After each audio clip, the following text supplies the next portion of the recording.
en Algeciras. Y atención a la historia que les contamos a continuación, porque desde luego es muy, muy llamativa. Donó una valiosa obra de arte sin saberlo. Su protagonista, Soledad de Rojas, una feligresa sevillana con profundas convicciones religiosas que falleció en 2020. Antes donó el cuadro que toda la vida tuvo sobre el cabecero de su cama, este que están viendo, y que pasó a ser propiedad de la Real Parroquia de Santa María Magdalena de Sevilla, como ella pidió en vida que así fuera. La sorpresa del párroco llegó cuando se dio cuenta de que tenía, atención, un Velázquez, como lo oyen, un Velázquez, claro, de altísimo valor. Bueno, pues donó sin saberlo una obra de Diego de Velázquez. La obra comenzó a restaurarse en 2021, pero ha sido ahora cuando han conocido que corresponde a ese pintor, a Velázquez, Loreley Esteban. Desde luego la historia no tiene desperdicio, es muy llamativa. Era una feligresa de esta iglesia, en 2020 falleció y donó este cuadro que estáis viendo ahora a esta parroquia, a la parroquia Santa María Magdalena. Ella llevaba toda la vida con este cuadro en el cabecero de su cama. Estamos con Francisco, el párroco de esta iglesia. Bueno, Francisco ya pensaba que sí tenía valor este cuadro, pero no nos imaginaba, ¿no?, que era un Velázquez, que podría ser un Velázquez. Posiblemente tenía mucha más devoción a esta imagen que saber exactamente de qué se trataba, si bien doña Soledad sabía de arte, y ella ha sido mecenas en muchos proyectos, pero este cuadro estuvo siempre, bueno, desde principios del siglo XIX en su familia, a través de un antepasado suyo, Pedro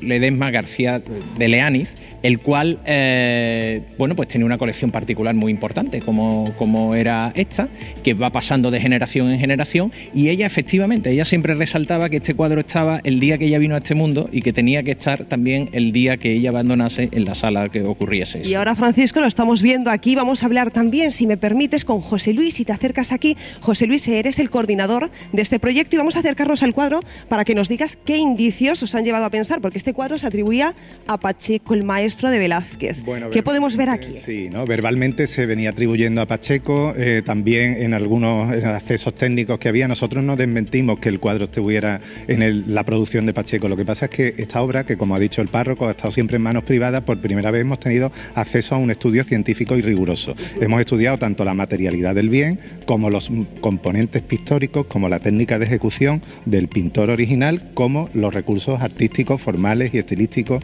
de la obra. Sí, José Luis. Y aquí, ¿qué podemos ver? Porque sí que hablaban la luna, ¿no?, que es algo, quizás una de las pistas claves. Bueno, es quizá la pista más anecdótica, pero no es la pista clave del todo, ¿no? Aunque en la luna sí, esa forma esférica que representa y ese barco que tiene girado en la perspectiva tan correcta que usa el pintor para toda la zona de los paisajes de abajo, el Bauprés lo tiene girado en una perspectiva que no es correcta y pudiera ser que ahí se atisbara una D de V, que era como firmaba Velázquez en su época. Podría ser Diego Velázquez. ¿Y algo más que podamos ver por ahí? Bueno, vemos muchos elementos que los que se ven formalmente pues son algunos muy característicos, como el abullonado de la ropa del manto de la Virgen, pero también hay otros que lo distancian y que aún lo sitúan con Pacheco, como el resplandor amarillo, pero otros elementos fisionómicos y fundamentales son el naturalismo que tiene la obra en sí, especialmente reflejada en el retrato del niño o la niña que porta a la Virgen en brazos.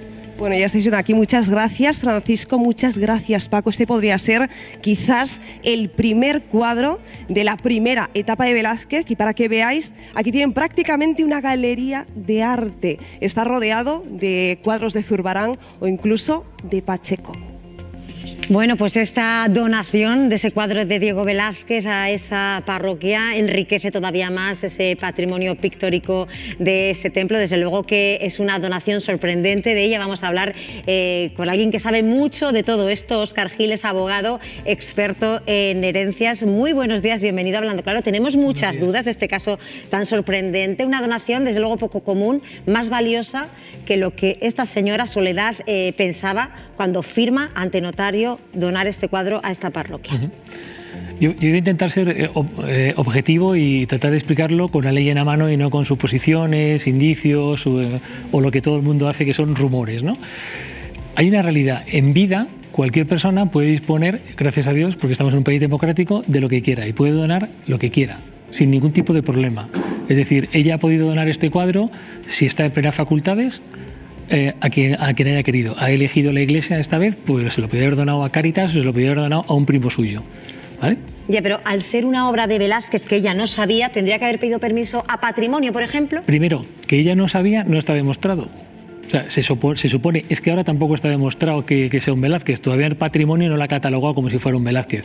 En mi despacho, en los últimos 19 años han pasado, no te digo, más de 80 cuadros, pensando que eran Velázquez, Goyas, Tizianos, etcétera, etcétera, que el 10% se han quedado en O sea, algo que es más habitual de lo que pensábamos. muy habitual, porque en España ha habido la costumbre de que cogía un cuadro importante, se lo quedaba en su casa, no informaba a Patrimonio, que hay que informar, evidentemente, porque tiene que estar catalogado, valorado, etcétera, etcétera, porque tiene una serie de derechos sobre el cuadro.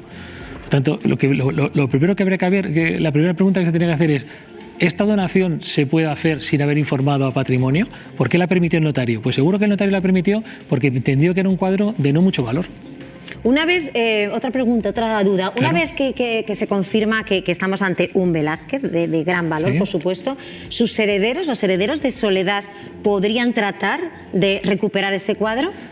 A mí, en derecho siempre se puede tratar todo. Conseguirlo es bastante complicado. Porque esta señora en vida, tal como he dicho, ha hecho lo que ha querido con su dinero o con el cuadro. La persona a la que se la ha donado creo que era un párroco que la asistía, que le daba paz espiritual o que la atendía incluso. No sabemos si más o menos que sus hijos. Ni quiero entrar en el fondo. Eres libre de hacer totalmente lo que quieras. La Iglesia, ¿no?, que ha recibido esa herencia, Sí. ¿qué puede hacer con ese cuadro tratándose de un altísimo valor de patrimonio nacional? ¿Se lo puede vender a un tercero, que sea español, no español? ¿Está exenta de pagar impuestos, por cierto? Sí. Está exenta de Sí, pagar impuestos. todas las sí. organizaciones. Todas las organizaciones benéficas, tanto Cáritas como la Iglesia, como UNICEF, cualquier organización benéfica en España no paga impuestos, no pagan IVA ni pagan impuestos de sucesiones ni de donaciones. Es una ventaja que se consiguió hace muchos años. Esto fue por un artículo del Concordato con el Vaticano de hace muchos años, que encima fue firmado en época de Felipe González. Ya no me acuerdo cuántos años puede haber pasado, ¿vale? Sí que está exento. Si no, hubiera tenido que pagar un dineral, aproximadamente un 27% del valor del cuadro, que es un valor ahora mismo incalculable, pero que puede ser altísimo. Vale. Los herederos. Los herederos. O sea, los que han recibido el legado, ¿qué pueden hacer con ese cuadro al tratarse de un bien Lo primero que tienen que hacer es protegido? ponerlo en conocimiento de patrimonio. Mire, tenemos esto y lo tienen ustedes que catalogar. Patrimonio tiene que enumerarlo, tiene que saber, le tiene que dar un valor y le tiene que dar instrucciones de lo que puede y no puede hacer. No puede venderlo sin informarles, porque tiene patrimonio derecho de tanteo, es decir, tiene derecho de ofrecer la misma cantidad o una cantidad inferior y es un comprador preferente. Segundo derecho que le va a informar, que no lo puede sacar de España, porque es patrimonio español. No lo puedo llevar porque tengo un capricho, tengo una casa en Francia.